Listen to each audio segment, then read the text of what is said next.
¿Qué tal amigos y hermanos en Cristo? Bienvenidos a la escuela más grande del mundo, a la escuela de Cristo. Y en esta hora estamos repasando la lección de este segundo trimestre del año 2025, titulada Alusiones, imágenes y símbolos. ¿Cómo estudiar la profecía bíblica? Y antes de entrar al punto central de esta lección, como siempre, hemos de tener una palabra de oración al Padre Celestial. Oremos. Bendito sea nuestro Padre que estás en los cielos, te alabamos y glorificamos, Padre eterno, porque solamente tú mereces la honra, la gloria y la suprema alabanza. Y suplicamos y rogamos humildemente, Padre eterno, perdones nuestras faltas, nuestros pecados, y que puedas, oh Señor, limpiarnos de toda suciedad, de toda maldad, de todo pecado, Señor. Y que, Padre eterno, puedas habilitarnos con poder en esta hora para que podamos comprender y discernir tu palabra. Que tu Espíritu Santo, Señor, haga una doble obra especial en nosotros para que podamos no solamente predicar tu evangelio eterno a través de estos temas, sino también, Padre eterno, que podamos también ser restaurados, Señor, ser nuevamente regenerados, para que podamos, oh Padre, recibir tu bendición y tu sello, que nos identifiques, oh Padre eterno, como tu pueblo, así como tus seguidores. Gracias, Padre eterno, porque en Cristo Jesús te lo suplicamos y rogamos todo. Amén. El título de esta lección, la lección número 12 de Escuela Sabática para Adultos, es Precursores. Y es la lección 12 para el 21 de junio del año 2025. Y el punto central se encuentra en el libro de Timoteo, capítulo 2, versículo 17. Segunda de Timoteo, capítulo 2, versículo 7. Segunda de Timoteo, capítulo 1, versículo 7. ¿Qué dice la palabra de Dios? Porque no nos ha dado Dios espíritu ¿de qué? De timidez, sino poder, de amor y de dominio propio. ¿Qué significa esto? Se utiliza la palabra aquí porque no nos ha dado Dios espíritu de cobardía, es decir, de timidez, porque el cristianismo no produce cobardes. Se comprueba perfectamente en Cristo y en Pablo. Ni un cobarde habría escrito semejante epístola estando bajo la amenaza de la espada del verdugo. Dios nos ha dado poder, la palabra que se utiliza que es dunamis, que significa fuerza, poder, y es utilizada ahí en 1 Corintios 4:20 y en Lucas 1:35. Y esta palabra se deriva de la palabra dinamita. Nos ha dado también amor. Esta cualidad debe acompañar al poder para que éste no se emplee en una forma dura, despiadada y poco fraternal. El Señor Jesús es notable ejemplo de poder unido con amor, pero también nos ha dado dominio propio, es decir, un sano juicio que impide que el fiel cristiano caiga en extremos de fanatismo y prácticas excéntricas. Eso es lo que significa el punto central de esta lección. Ahora bien, vamos directamente a la palabra de Dios para enfocarnos en este estudio. Y vamos a considerar dos citas, una que se encuentra en Apocalipsis capítulo 2, versículos 31 al 45, y Apocalipsis 13, versículos del 11 al 17. Vamos a abrir la palabra de Dios, el libro de libros. Daniel 2, del 31 al 45. Vamos rápidamente. Daniel 2, del 31 al 45. ¿Qué dice la palabra de Dios? Tú, oh rey, veías y he aquí una gran imagen.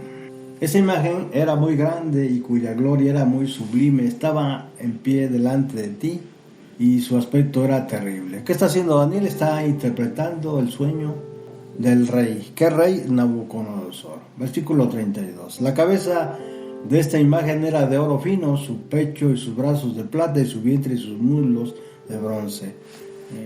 Sus piernas de hierro y sus pies en parte de hierro y en parte cocido. Versículo 34. Estabas mirando hasta que una piedra fue cortada, no con mano, y hirió a la imagen en sus pies de hierro y de barro cocido y los desmenuzó.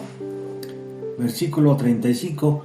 Entonces fueron desmenuzados también el hierro, el barro cocido, el bronce, la plata y el oro, y fueron como tamo en las eras de verano, y se los llevó el viento, sin que ellos quedara rastro alguno. Mas la piedra que hirió a la imagen fue hecha un gran monte que llenó toda la tierra. Versículo 36. Este es el sueño, también la interpretación de él, y diremos en presencia del rey. Le dijo eso Daniel al rey. Tú, oh rey, eres rey de reyes, porque el Dios del cielo te ha dado reino, poder y fuerza y majestad. Versículo 38. Y donde quiera que habitan hijos de hombres, bestias de campo y aves del cielo, Él los ha entregado en tu mano y te ha dado el dominio sobre todo. Tú eres aquella cabeza de oro. Versículo 39. Y después de ti se levantará otro reino inferior al tuyo, y luego un tercer reino de bronce, el cual dominará sobre toda la tierra. Versículo 40. El cuarto reino será fuerte como hierro, y como el hierro desmenuza y rompe todas las cosas, desmenuzará y quebrantará todo. Este cuarto reino, hago paréntesis, no es la etapa posterior cuando se dividió el imperio de Alejandro, sino el siguiente imperio que conquistó al mundo macedónico, es decir, a Grecia. En otra referencia de él, representa a las monarquías helenísticas, las divisiones del imperio de Alejandro, con los 4 cuernos del macho cabrío que simboliza a Grecia, ahí en Daniel 8:22, no con una bestia separada, ¿verdad? Es evidente que el reino que sucedió a los restos divididos del imperio macedónico de Alejandro fue lo que Gibbon ha llamado muy adecuadamente la monarquía de hierro de Roma, ¿verdad? Aunque no era monarquía en el tiempo en que llegó a ser principal poder del mundo. Mucho antes de la tradición fecha del 753 a.C., Roma había sido establecida por tribus latinas que habían venido de Italia en oleadas sucesivas alrededor del tiempo en que otras tribus indoeuropeas se habían establecido en Grecia. Desde el siglo 8 a.C. hasta el V a.C., la ciudad-estado latina fue gobernada por reyes etruscos vecinos. La civilización romana fue muy influida por los etruscos que vinieron a Italia en el siglo X a.C. y especialmente por los griegos que llegaron 2 siglos más tarde. Versículo 41. Y lo que viste de los pies y de los dedos es parte de barro cocido de alfarero y en parte de hierro. Será un reino dividido, mas habrá de él algo de la fuerza de hierro, así como viste hierro mezclado con barro cocido. Versículo 42. Y por ser los dedos de los pies en parte de hierro y en parte de barro cocido, el reino será parte fuerte y parte frágil. Versículo 43. Así como viste el hierro mezclado con barro, se mezclarán por medio de alianzas humanas, pero no se unirán el uno al otro, como el hierro no se mezcla con el barro. Versículo 44. Y en los días de estos reyes el Dios del cielo levantará un reino que no será jamás destruido, ni será el reino dejado a otro pueblo. Desmenuzará y consumirá a todos estos reinos, pero él permanecerá para siempre. Versículo 45. De la manera que viste que del monte fue cortada una piedra, no con mano, la cual desmenuzó el hierro, el bronce, el barro, la plata y el oro. El gran Dios ha mostrado al rey lo que ha de suceder en lo porvenir, y el sueño es verdadero y fiel es su interpretación. Bueno, con esto en mente vamos a a la introducción de esta lección, ¿verdad? Pero quisiera también que fuéramos al libro de Apocalipsis, al capítulo 13, porque sin duda todo esto que dice o está escrito y revelado en el libro del profeta Daniel tiene una continuación en el libro de Apocalipsis, capítulo 13, versículos del 11 al 17. Apocalipsis 13, del 11 al 17. Después vi otra bestia que subía de la tierra y tenía 2 cuernos semejantes a los de un cordero, pero hablaba como dragón. Y ejerce toda la autoridad de la primera en presencia de ella, de la primera bestia en presencia de ella, y hace que la tierra y los moradores de ella adoren a la primera bestia, cuya herida mortal fue sanada. Versículo 13. Y engaña a los moradores de la tierra con las señales que se le ha permitido hacer en presencia de la bestia, mandando a los moradores de la tierra que le hagan imagen a la bestia que tiene la herida de espada y vivió. Versículo 15. Y se le permitió infundir aliento a la imagen de la bestia, para que la imagen hablase e hiciese matar a todo el que no le adorase. Versículo 16. Y hacía que todos, pequeños y grandes, ricos y pobres, libres y esclavos, se les pusiese una marca en la mano derecha o en la frente.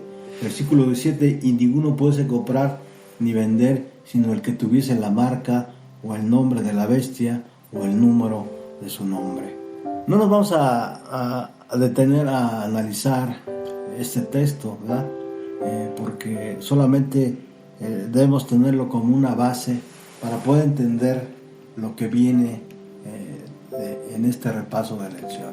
Vamos pues entonces a entrar a la introducción de esta lección. Durante las 2 últimas semanas hemos estudiado relatos bíblicos y salmos que contenían alusiones y profecías futuras. Sin embargo, estas proyecciones hacia el futuro eran solo percepciones indirectas que nos preparan para recibir y comprender el mensaje de la profecía. En esta lección prestaremos atención a las profecías que se refieren explícitamente al tiempo del fin. Debemos recordar que la Biblia no es solo un libro de bellas historias escrito para nuestro entretenimiento. Tampoco es simplemente un libro de edificación espiritual y moral. Lo que hace única a la Biblia es su mensaje de esperanza. Dios salvará al mundo al final de los tiempos. Voy a repetir esto. Y hago un paréntesis nuevamente, ¿verdad? Hago un paréntesis nuevamente. Mientras el reloj profético avanza en medio de la violencia y la corrupción que existe en el mundo a causa del pecado, el pueblo de Dios tiene un tiempo precioso por la gracia de Dios para predicar el Evangelio y permitir que el Espíritu Santo complete la obra de Cristo en nuestras vidas, lo que nos pondrá sin duda en un lugar especial cuando Cristo venga en las nubes de los cielos. Hoy, más que nunca, nuestro testimonio frente al mundo debe ser con un carácter perfectamente transformado por el amor de Cristo. Adorar al Dios verdadero será uno de los puntos principales para vencer la controversia entre Cristo y Satanás. Cierro el paréntesis. El mensaje de esperanza, por supuesto, está presente en diferentes formas a lo largo de las Escrituras.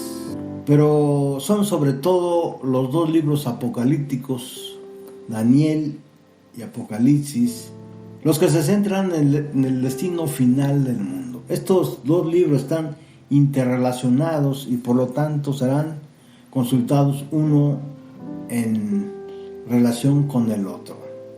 La lección de esta semana abarcará en primer lugar la línea general de los acontecimientos proféticos tal como se revela en la profecía de la estatua del libro de Daniel, ahí en Daniel 31 al 45 que ya leímos. Luego consideraremos los últimos días de la historia humana. Veremos cómo la profecía de Daniel revelará el poder del mal. ¿Cómo? Veremos cómo la profecía de Daniel revelará el poder del mal. Y aquí hacemos nuevamente otro paréntesis. ¿Quién es el poder del mal? ¿Quién es ese poder del mal?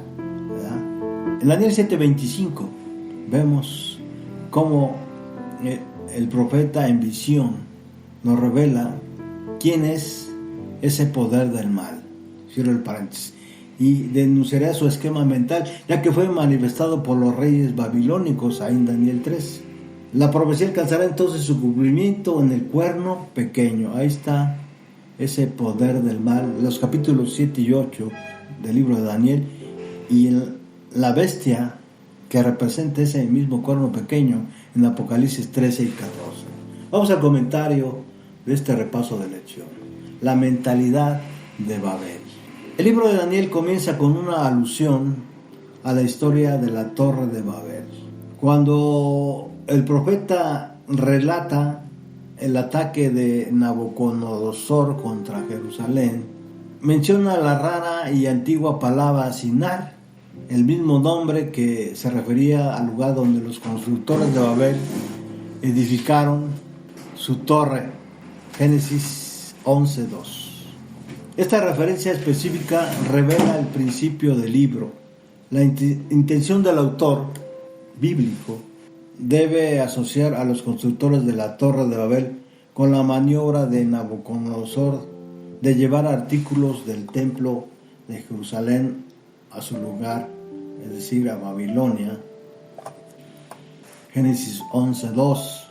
Esta referencia específica revela desde el principio del libro la intención del autor bíblico de asociar a los constructores de la Torre de Babel con la maniobra de Nabucodonosor de llevar artículos del templo de Jerusalén a su lugar, Babilonia, al Sinar. En Daniel 2, el rey tiene un sueño que lo inquieta. Daniel es convocado para interpretarlo y explica a Nabucodonosor que el reino del cielo le envió este sueño para ayudarlo a percibir y comprender la iniquidad de los pensamientos de tu corazón, dice Daniel a Nabucodonosor ahí en Daniel 2:30. Nabucodonosor tenía un efecto, la misma mentalidad que los constructores de Babel. Al llevar los artículos del templo de Jerusalén a su propio templo, demostró de hecho la misma intención de ocupar el lugar de Dios. Nuevamente aquí hago un paréntesis. Ese mismo espíritu que tenían los constructores de Babel, ese mismo espíritu que tenía Nabucodonosor al llevar los artículos del templo de Jerusalén a su propio templo, es el mismo espíritu que Satanás tuvo, según nos mencionan el profeta Isaías, el profeta Ezequiel, al hablar de él. Este sueño se refiere en primer lugar a la mentalidad de Babel del rey. Más adelante, en Daniel 3, el comportamiento de Nabucodonosor confirmará este juicio. De hecho, esta denuncia constituye el hilo conductor que teje la profecía de los reinos de la tierra. En su primera línea, Daniel señala el orgullo y la usurpación de Nabucodonosor por un lado. Daniel llama al rey por su título habitual, Rey de Reyes, que le otorgaba divinidad como si fuera él quien gobernara sobre otros reyes. Por otro lado, Daniel identifica claramente al Dios del cielo como el único a quien el rey debe su poder. Ahí en el capítulo 2, versículo 37. Daniel escribe al rey como si fuera el creador mismo, al menos siguiendo la línea del pensamiento de Nabucodonosor. Al mismo tiempo, Daniel recuerda al rey que es el Dios del cielo quien le ha otorgado todo lo que posee, ainda en el capítulo 2, versículo 38. A continuación, Daniel anuncia que los siguientes reinos mundiales serán inferiores al de Nabucodonosor, dando a entender una vez más que eran humanos y transitorios como él y su reino. Esto nos lleva a pensar entonces que por la misericordia de Dios a través de Daniel revela y pone a Nabucodonosor por encima de los demás reinos. ¿Con qué propósito? Con el propósito que él engrandeciera su reino para honra y gloria de Dios. Sin embargo, no fue así. Ahora, significativamente, el fin de los reinos es característico de la misma mentalidad que definió a Babel. Los líderes de los reinos intentaron unirlos y consolidar su poder, así como lo hicieron los constructores de la Torre de Babel, ahí en el capítulo 11, versículo 4 del libro de Génesis.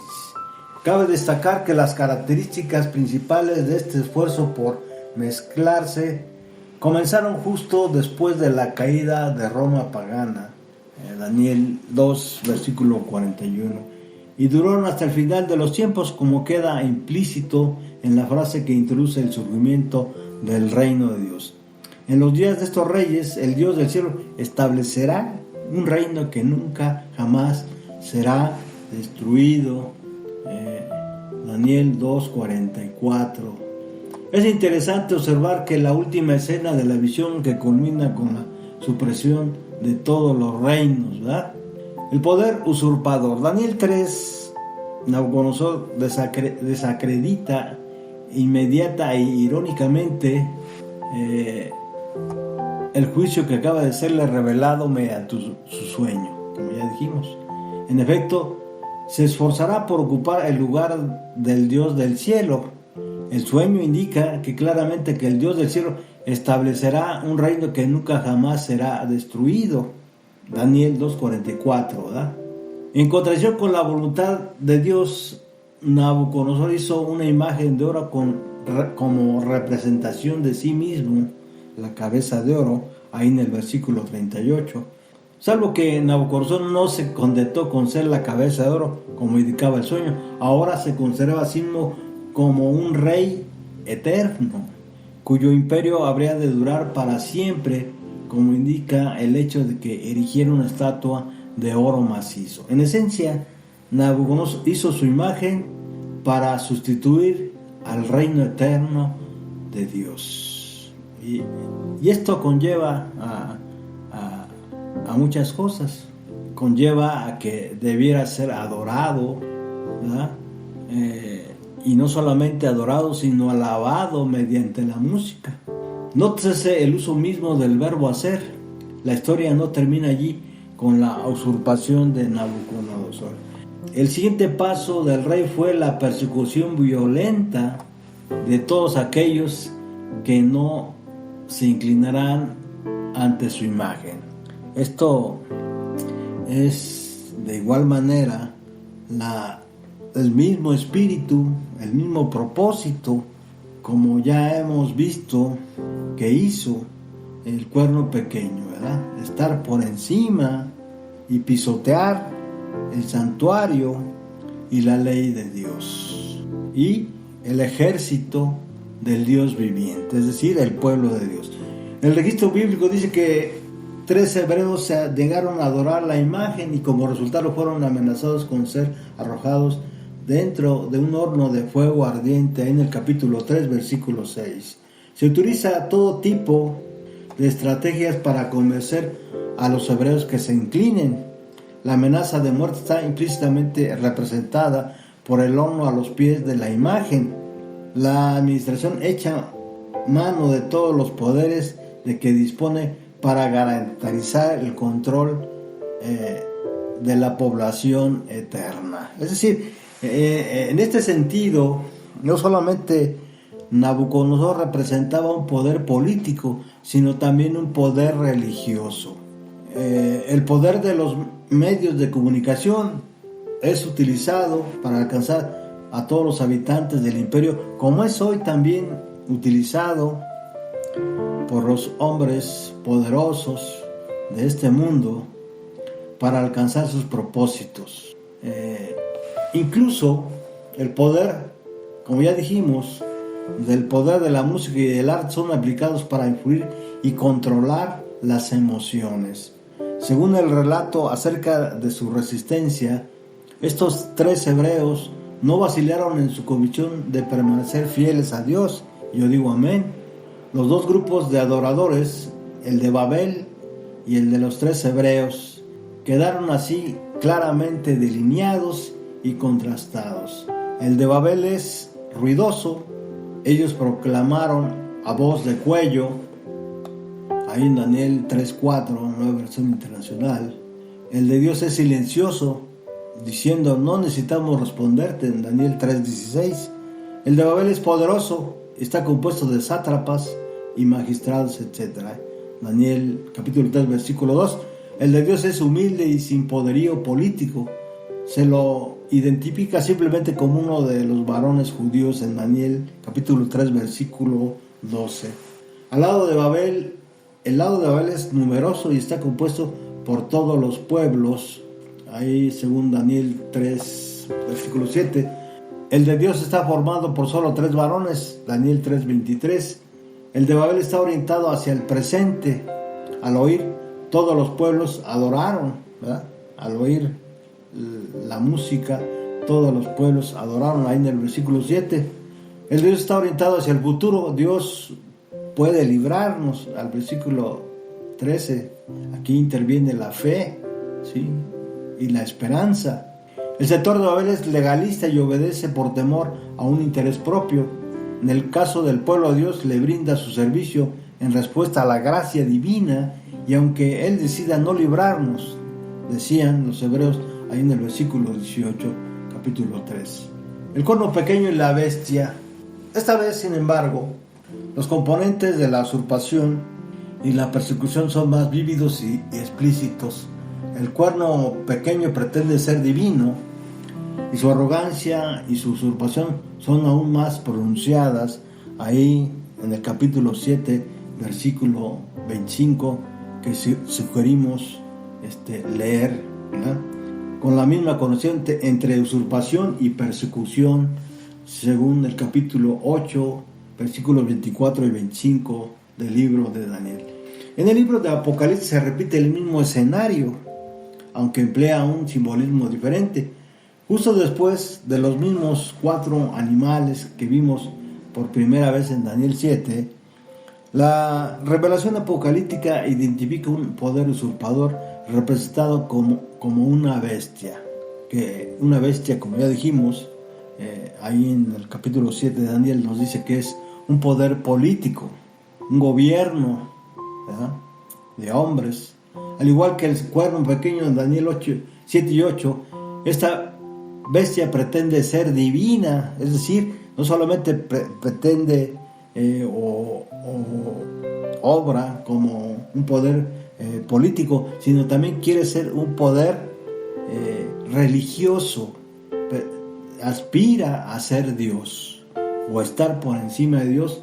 Ahí podemos ver en Apocalipsis 13:4. Vamos rápidamente. Y le adoraron al dragón que había dado autoridad a la bestia, y adoraron a la bestia diciendo: ¿quién como la bestia y quién podrá luchar contra ella? Interesante, ¿verdad? ¿Quién merece toda la honra y la gloria? Solamente Dios.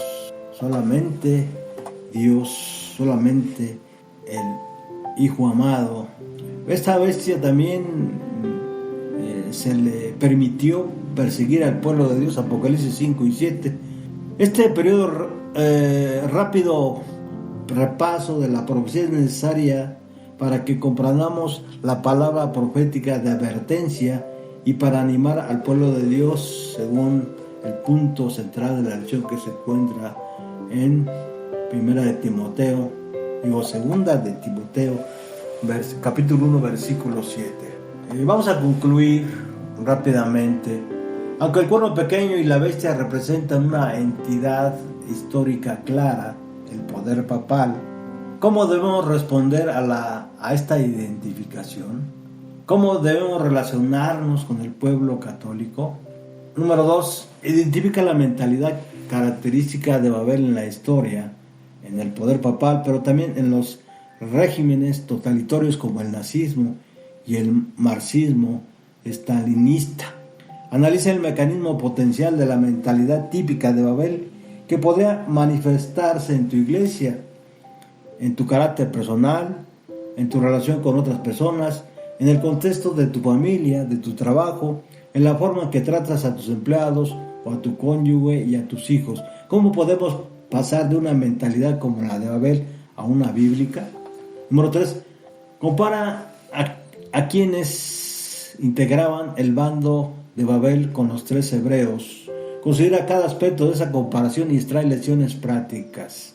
¿Cómo impacta esta comparación la vida de tu iglesia? ¿Qué podemos aprender de estos ejemplos en relación con nuestros cultos? ¿Cómo influye la manera en que interpretamos la música o predicamos sobre nuestra adoración al Creador? ¿Qué lección te enseña el hecho de que quienes se mantienen fieles a Dios son siempre una minoría? ¿Cómo se aplica esto al argumento según el cual las mayorías no pueden estar teológicamente equivocadas? Analiza con los miembros de tu clase la necesidad de orientarse hacia el futuro en lugar de hacerlo hacia el presente. ¿Cómo afecta el pensamiento orientado al futuro o al presente tus decisiones éticas y matrimoniales? Una perspectiva orientada al futuro nos obliga a considerar las consecuencias de nuestras acciones. El pensamiento orientado al presente, que se centra en la recompensa inmediata, termina siendo superficial, egoísta, materialista e incluso peligroso para nosotros y para los demás.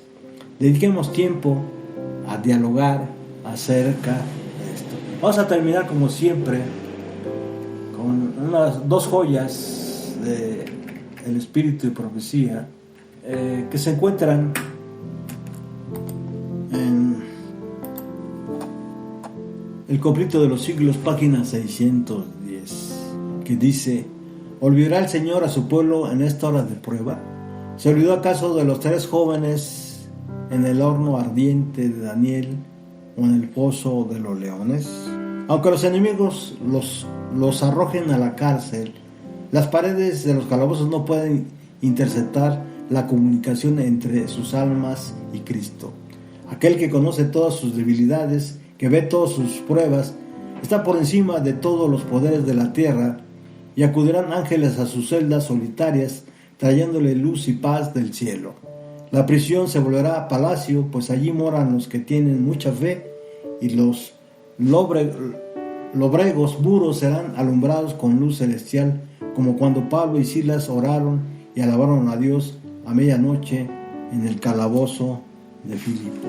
Por último, esta cita, esta joya que se encuentra en la Revista Herald del 30 de enero del año 1900. Solo puede haber 2 clases. Cada grupo está marcado claramente, ya sea con el sello de Dios viviente o con la marca de la bestia o de su imagen. Cada hijo o hija de Adán elige como su general a Cristo o a Barrabás. Y todos los que se colocan al lado del desleal están bajo la negra bandera de Satanás. Y se los acusa de rechazar a Cristo y de proceder malignamente con Él. Se los acusa de crucificar deliberadamente al Señor de la vida y de la gloria. Cada uno tiene una pregunta importante que responder por sí mismo. ¿Estás del lado de Satanás, transgresor de la ley de Dios, o eres leal a ese Dios? Con esto terminamos. Hasta pronto, y nuevamente le reiteramos nuestra invitación para que nos acompañen en la última lección de este trimestre, y como siempre les pedimos de manera humilde que nos regalen manita arriba, y que estamos abiertos a cualquier comentario acerca de esta lección.